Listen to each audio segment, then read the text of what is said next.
Tonight, a local member pushes for an inquiry into COVID impacts on mental health, and authorities warn motorists to take care over Christmas. From our 7 Spencer Golf Studios, your nightly news with Ruby Kamain begins now. Good evening. There are growing fears COVID-19 has put a strain on mental health across the nation. Local member for Frome, Jeff Brock, is now advocating for a state inquiry into the impacts of the pandemic.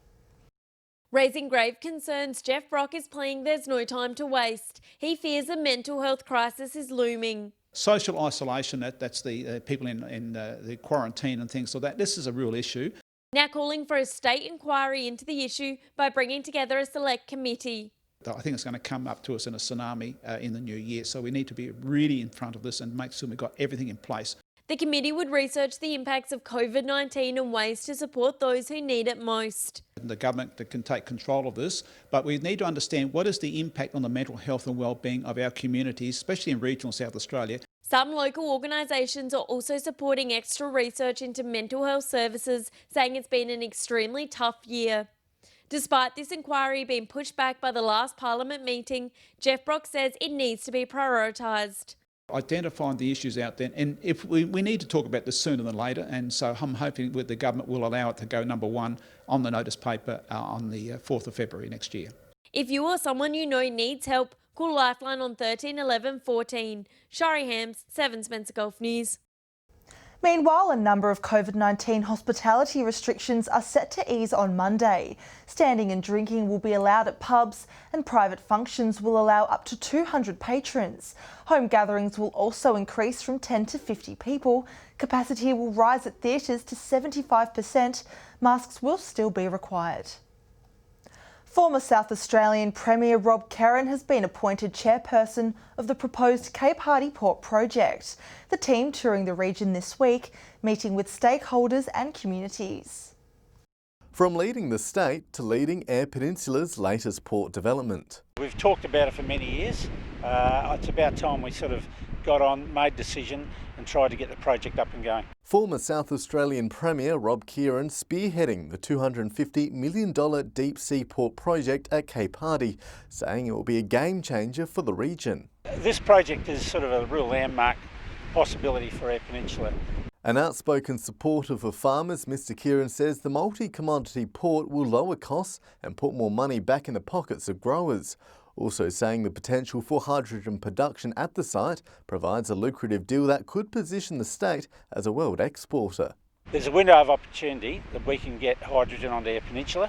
It'll take a bit of doing, but if we can get there, the benefits long term. Peninsula Ports is also forging ahead with its development at Lipson Cove, but it won't be in deep water and will solely export grain, unlike Cape Hardy. 2013, Regional Development South Australia did a prioritisation of what projects could make a big difference to regional South Australia, and this deep sea port came up as number 1 priority in the state. The team will be meeting with local communities this week. Nathan Regter, 7 Spencer Golf News. Police are once again pleading for motorists to drive responsibly as we head into the holiday season. Those risking driving while drunk are warned officers will be out in full force, catching anybody who takes their celebrations too far. Our reporter Lachlan Itter has more. With a spate of Broken Hill drivers caught disobeying basic road rules over the weekend, police say it's clear for some the road safety message simply isn't getting through. As families hit the road for the holiday season, police are doing the same. We did have a blitz on traffic offences around Broken Hill. We had extra highway patrol in town. We did catch a number of people drink driving. A P-plater lost his licence and has been summoned to face court after running a red light in the city centre on Sunday night, according to police. He also allegedly returned a blood alcohol reading of 0.083. And early Saturday morning, police say a driver on Micah Street blew 0.061. She was issued an infringement notice. If you're going to drink, don't drive. I don't know how many times we can say that message. There's no other way to say that message. You just don't drink and drive. While around the same time on Harris Street, a driver allegedly failed to give way to police at an intersection. It's alleged the learner driver wasn't supervised. He was hit with fines totalling more than $1,500. Officers reminding us the simplest of mistakes can have devastating consequences. If you want to be responsible for, killing someone else on the roads, I just don't get it. I don't understand it. The police blitz will continue into the new year, wrapping up in February. Still to come tonight, first day on the job for new police officers in Broken Hill, and a push to boost the number of paramedics out on the road.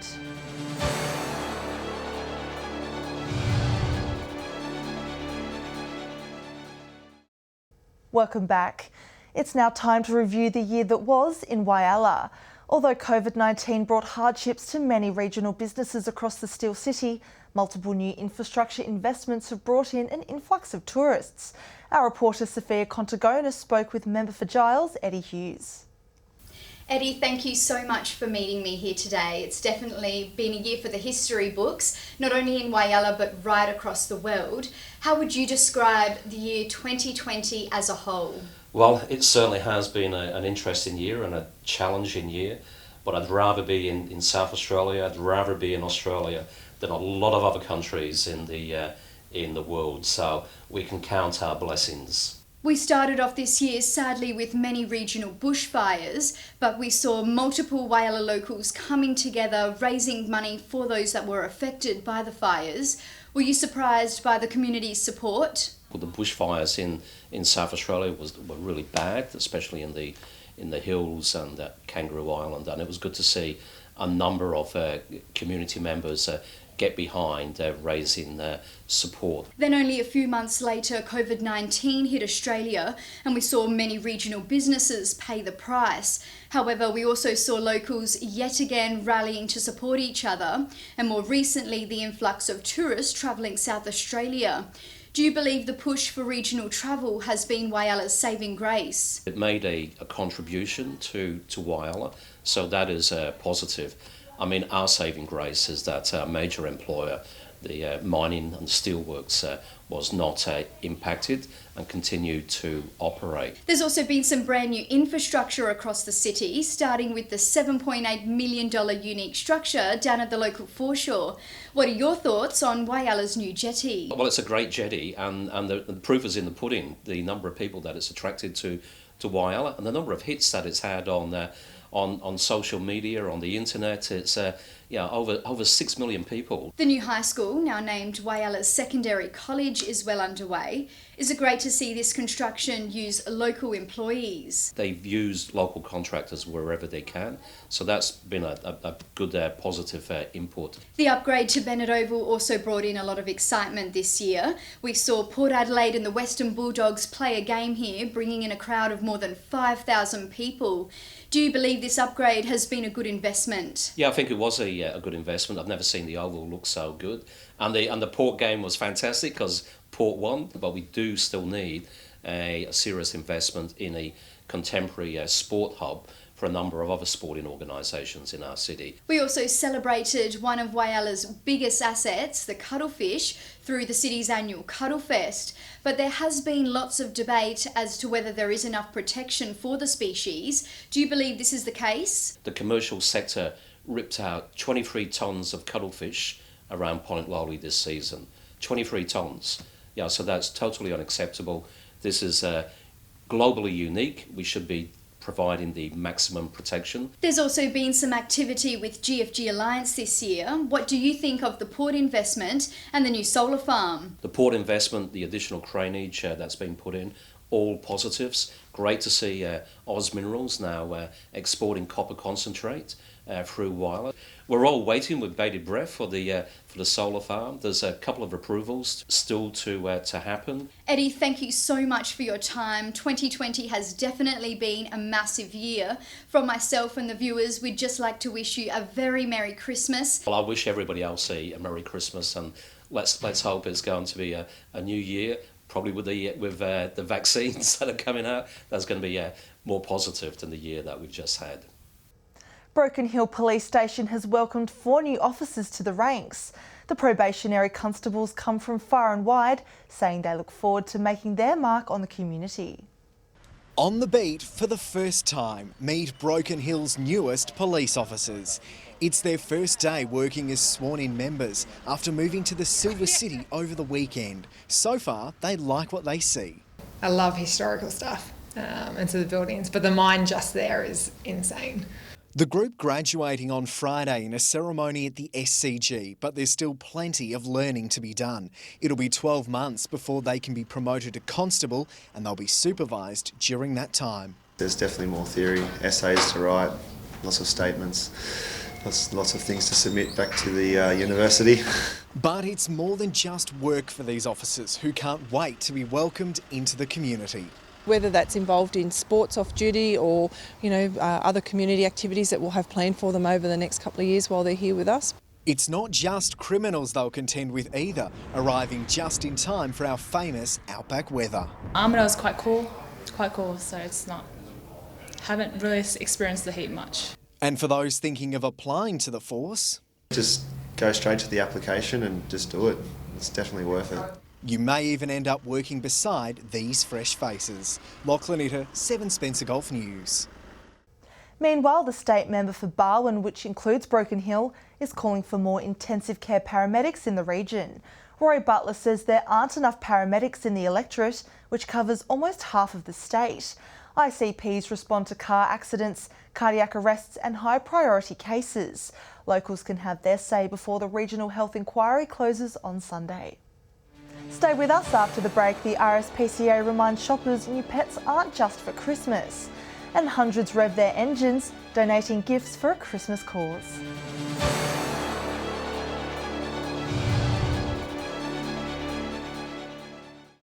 Hello again. Animal welfare groups are pleading with people this Christmas to think twice about buying a pet for a present. The RSPCA saying owning an animal is a long-term commitment, not just for the holiday season. While a cute kitten or puppy could make the perfect present under the tree this year, we're being encouraged to think beyond the holiday season. They have to be prepared for the long-term commitments that owning a pet entails. Animal welfare groups are warning people against buying pets as presents, saying owning animals are long-term commitments and not just for Christmas. Ensuring that they've got the time commitment, the financial commitment, and also that they're physically and emotionally ready to own a pet and put the time into them. Also saying pets generally require a commitment of 15 years and some even longer. But if your heart is set on buying an animal companion this season, they say owners need to make sure they'll be able to properly care for them and ensure their pets are desexed. All animals that we adopt out from the shelter come vaccinated, microchipped and desexed, so we've already taken care of a lot of those responsibilities of pet owners. The RSPCA says if you're interested in adopting or fostering an animal, to get in contact. Nathan Regter, 7 Spencer Golf News. Saltbush Motorcycle Club's annual toy run rumbled ahead over the weekend, despite the sudden bout of wet weather. Organisers say they were pleased with the turnout, revving throughout Port Augusta for a Christmas cause. Engines at the ready for Port Augusta's annual Saltbush Motorcycle Club toy run. In its 37th year, organisers say they were uncertain whether the event could still go ahead. It could have been the first time it didn't happen, but we managed to get through all the COVID restrictions and all that sort of stuff, and with a lot of help from others, of course.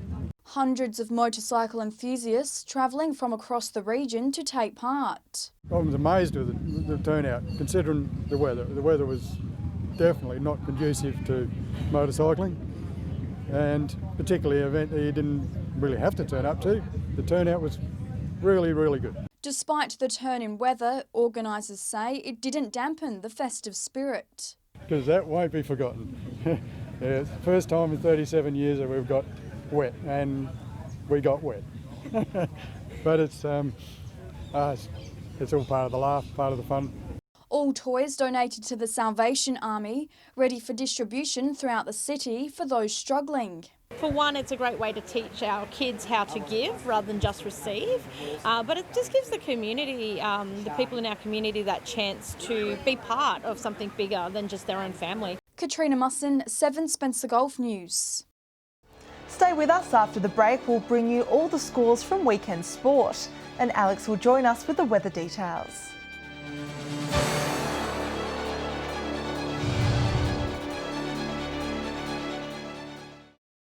Welcome back. Time now to check out some weekend sporting results from across the region. Our reporter Katrina Musson has this week's sports wrap. A sudden bout of rain saw Port Pirie's Saturday softball matches move to Sunday with some major changes to the teams. Cougars took on Tigers, with Tigers getting over the line, using batting second to their advantage in the tight game. Cougars got out to a 4-0 lead thanks to some strong batting from Anne Russack, holding the lead until the bottom of the third innings. Tigers' Hayley Griffiths saved the day with a safe hit to centre field, bringing in the winning run. In the other match, and Solly Cats recorded a win over Checkmates, but it was not without a struggle. Cats struggled to bat flat against the accurate pitching of Checkmates' Rachel Chompey. It took Cats until the top of the fourth innings to assert their control on the game with an 8-run innings. Over to Whyalla softball with a double header at the weekend. Friday night saw the Roadies smash the Eagles to win by 9 runs. The second game saw Indians, 2 players short, lead over Tigers, beating them by 9 runs. Sunday saw a great game between Tigers and Roadies, Roadies winning the match with 4 runs. And the other game saw Eagles win over Indians by 6 runs. Now over to Port Pirie basketball, and Pacers narrowly escaped Globetrotters, leading with a 2-point win. The other game saw Ducks and Tomcats put up a good match on the court, finishing with a draw. In Port Augusta basketball, and it was a close match between Cobras and Eagles, Cobras snagging a win by 1 point. And Titans were no match for Wildcats, leading to win by 21 points. Around the Gulf at Whyalla, and Demons held strong over Roos 2 to win by 17 points. Titans also leading over Wildcats 3 to win by 20 points. And the other games saw Wildcats 1 claw a 9-point win over Wildcats 2, with Roos 1 taking out the match against Braves on court 2, finishing with a 9-point win. And finally to Port Lincoln basketball, and Rangers 1 led over Souths, finishing with a 4-point win. The other match saw Rangers 2 defeating Sharks to also win by 4 points. And that's all for sport from across the region. If you would like your team's results featured, please let us know through our Facebook page. Let's take a look now at what's happening in the weather. Here's Alex. Thanks, Ruby. Mainly fine across the region today from 3 p.m. Port Augusta, mostly sunny 24, Cleve cloud clearing 21, Coffin Bay 18. Whyalla at 21, Port Lincoln reached 20, Broken Hill and Port Pirie both 22, Woodner 25, cloud clearing in Kadina 21, Clare 20, Adelaide 18. To the satellite image now, low cloud over southeastern SA and the state's far southern coast and KI is slowly clearing as brisk winds ease. This cloud is no longer causing any showers. Bright looking high cloud in the far north is not bringing any rain. Clear skies elsewhere under a growing high. Moving on to tomorrow's weather outlook now, and we'll start with the Gulf waters, southeasterly to southwesterly 10 to 15 knots, seas 1.5 metres, south to southwesterly swell around 2 to 3 metres. Sunny conditions across the region tomorrow. Port Lincoln 24, Cleve set to reach 29, Woodner to top 33. Whyalla and Kadina both set to reach a high of 30, Port Augusta 33, Port Pirie 31, Clare to reach a max of 28 and 30 degrees in Broken Hill. Taking a look further through the week now, and on Thursday, windy conditions in Whyalla, Port Lincoln, Port Augusta and Adelaide, 31 and sunny in Broken Hill and Port Pirie, partly cloudy in Kadina and a top of 29. Sunny across most of the region on Friday, windy and 36 in Cooper Pedy, 23 and windy in Port Lincoln, 33 in Port Augusta and Woodner, Whyalla, Broken Hill and Adelaide all set to reach a high of 30 degrees. And mainly fine conditions on Saturday, partly cloudy in Cooper Pedy, Whyalla, Adelaide and Port Pirie, all set to reach a high of 35 degrees, partly cloudy in Broken Hill 30, Port Augusta with the region's top of 37 and Kadina a degree cooler but sunny 36 degrees. That's all the weather from me tonight. It's back to you. Wonderful, thanks for that, Alex. And that's the local news this Tuesday evening. Thanks for joining us. I'll have updates later. Until then, enjoy your evening. Good night.